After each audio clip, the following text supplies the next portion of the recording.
Cinema কেমন হচ্ছে কি মনে হয়? প্রিন্স একদম মনে করেন যে আমাদের যত ছবি আছে, প্রিন্স এমন একটা ছবি, মানে এটা সাকিবিয়ানরা চায়। মেগাস্টার শাকিব খানের আপকামিং প্রিন্স সিনেমার ফার্স্ট লুক মোশন পোস্টার তো সবাই দেখে নিয়েছে, যা অনেকের ভালো লেগেছে আবার অনেকেরই ভালো লাগেনি। তাই হ্যাঁ, কিন্তু এই পোস্টারে এমন কিছু চমক লুকিয়ে আছে যা অনেকে পোস্টারটা দেখেছেন কিন্তু এই চমকগুলা একদমই খেয়াল করেন নাই। সো আজকে এই ভিডিওটা সম্পূর্ণ দেখলে এই পোস্টারে লুকিয়ে থাকা অসংখ্য চমক সম্পর্কে খুবই ডিটেলে জানতে পারবেন। ভিডিও শুরু করার আগে কাইন্ডলি ভিডিওতে লাইক এন্ড চ্যানেলটা সাবস্ক্রাইব করতে ভুলবেন না। আচ্ছা ঠিক আছে। তাহলে চলুন এবার ভিডিও শুরু করি। প্রথমে আসি মোশন পোস্টারের ক্যাপশনটার কাছে। ক্যাপশনে লেখা রয়েছে একটা শহর একটা উপাখ্যান, ঢাকা এবার বলবে প্রিন্সের গল্প।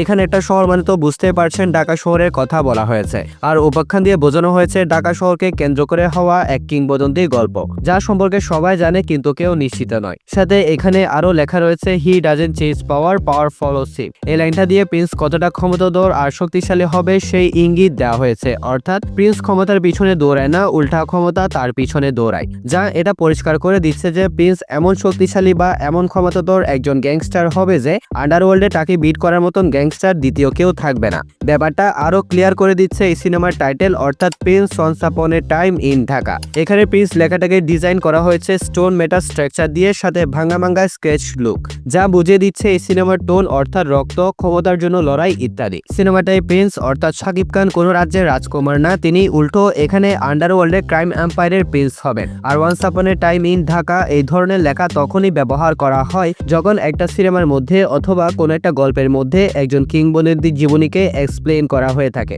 তাই আমার মনে হচ্ছে এখানে শাকিব খানের চরিত্রটা সম্পূর্ণ কাল্পনিক কোনো চরিত্র হবে না, এখানে খানিকটা কালা জাহাঙ্গীরের ক্যারেক্টার থেকে ইন্সপায়ার্ড হতে পারে, যে ছিল 90 দশকের ঢাকার আন্ডারওয়ার্ল্ডের অন্যতম বড় একজন গ্যাংস্টার। অন্যদিকে শাকিব খানের যে ওভারঅল লুক, ড্রেসআপ বা গেটআপটা রয়েছে, এটা শাকিব খানকে একজন আলফা মেল হিসেবে ইন্ট্রোডিউস করিয়ে দিচ্ছে। মানে আলফা মেল মানে হচ্ছে দলনেতা টাইপের মানুষ, যে সবাইকে নিয়ন্ত্রণ করে এবং সবার উপর ডোমিনেট করে। তাছাড়া এখানে যে বিষয়টা আলাদা করে সবার নজর কেড়েছে এবং যেটা নিয়ে আলোচনা সমালোচনা সবকিছুই হচ্ছে, সেটা হচ্ছে পিয়ানো মেশিন গান। আমার মনে হয় না পৃথিবীর কোনো ইন্ডাস্ট্রিতে কোনো সিনেমায় আজ পর্যন্ত এই ধরনের কাস্টমাইজ করা গান ব্যবহার করা হয়েছে। ইভেন আজকে জানতে পারলাম এই পিয়ানো গানটা কাস্টমাইজ করতে খরচ করা হয়েছে 5,10,000 টাকা। ও মাই গড। তাই এত কষ্ট করে এত ভেবেচিন্তে যেহেতু এই গানটাকে এখানে প্রেজেন্ট করা হয়েছে, তাই আমার মনে হচ্ছে সিনেমাটার মধ্যে শাকিব খানের পাশাপাশি এই গানটাকে আলাদা করে হাইলাইট করা হবে। এর আগে অ্যানিমেল সিনেমার মধ্যে আমরা একটা আইকনিক মেশিন গান দেখতে পেয়েছিলাম, যেটা বাস্তবে এক্সিস্ট করে না, সেটা সম্পূর্ণ ওই সিনেমার জন্যই কাস্টমাইজ করা হয়েছিল।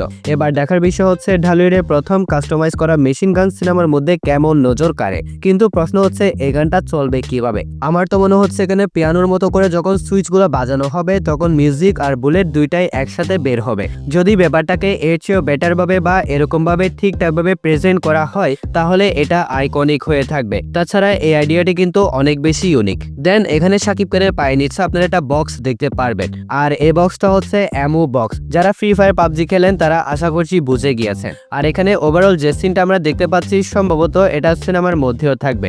এখানে শাকিব খান হয়তো ঢাকা শহরের কোনো একটা জায়গাতে তাণ্ডব চালাতে গিয়েছে। ওভারঅল পোস্টারটা এআই মেডেড এভারেজ হলেও এখানে দারুণ কিছু ডিটেইলিং পোস্টারটাকে অন্য লেভেলে নিয়ে গিয়েছে। আর শাকিব খানের যে অ্যাসিস্ট্যান্ট মেকআপ আর্টিস্ট রয়েছে অর্থাৎ সবুজ ভাই, তিনি কনফার্ম করেছেন প্রিন্স সিনেমার মধ্যে যে লেভেলের অ্যাকশন বা যে লেভেলের ফাইট সিকোয়েন্স ডিজাইন করা হয়েছে তা বলিউডের অনেক সিনেমাকে টক্কর দিতে পারবে। তার কথাবার্তায় বুঝতে পারলাম এই সিনেমার অ্যাকশন দেখে ঢালিউডের অডিয়েন্স জাস্ট অবাক হয়ে যাবে। সো পোস্টারটা নিয়ে কথা বলছিলাম, ওভারঅল এই পোস্টারটা আলোচনা সমালোচনা দুইটাই পাচ্ছে। আর এরকম ঘটনা বরবাদ সিনেমার ক্ষেত্রেও দেখা গিয়েছিল, কিন্তু বরবাদ সিনেমার পরবর্তী যে কন্টেন্টগুলো এসেছে প্রত্যেকটা কন্টেন্ট ছিল টপ নোচ লেভেলের। ইভেন কন্টেন্টগুলো এতটাই অসাধারণ ছিল যে পোস্টারের কথা কেউ আর আলাদা করে মনে রাখে নাই। তাই প্রিন্স সিনেমার ক্ষেত্রেও আশা করছি প্রথম কন্টেন্টটা এভারেজ হলেও প্রিন্সের আপকামিং প্রত্যেকটা কন্টেন্ট আমাদের এক্সপেকটেশনকে ছাড়িয়ে যাবে। বর্তমানে শাকিব খানের সিনেমা ঢালিউডের অডিয়েন্সের মাঝে এমন এক্সপেকটেশন তৈরি করেছে যে সাউথের অনেক বড় বড় বাজেটের সিনেমা নিয়েও এই দেশের মানুষের অতটা এক্সপেকটেশন কাজ করে না। আশা করছি প্রিন্স সিনেমার টিম আগামী প্রত্যেকটা প্রমোশনাল কন্টেন্ট আমাদের কথা মাথায় রেখে আপ দিবে। সো গাইস, এটাই ছিল আজকের ভিডিও। আশা করছি ভিডিও ভালো লেগেছে। যদি ভালো লেগে থাকে তাহলে ভিডিওতে লাইক এন্ড চ্যানেলটা সাবস্ক্রাইব করতে ভুলবেন না। তাহলে দেখা হচ্ছে পরবর্তী আরেকটি ভিডিওতে। ততক্ষণ ভালো থাকবেন, সুস্থ থাকবেন, টেক কেয়ার, আল্লাহ হাফেজ।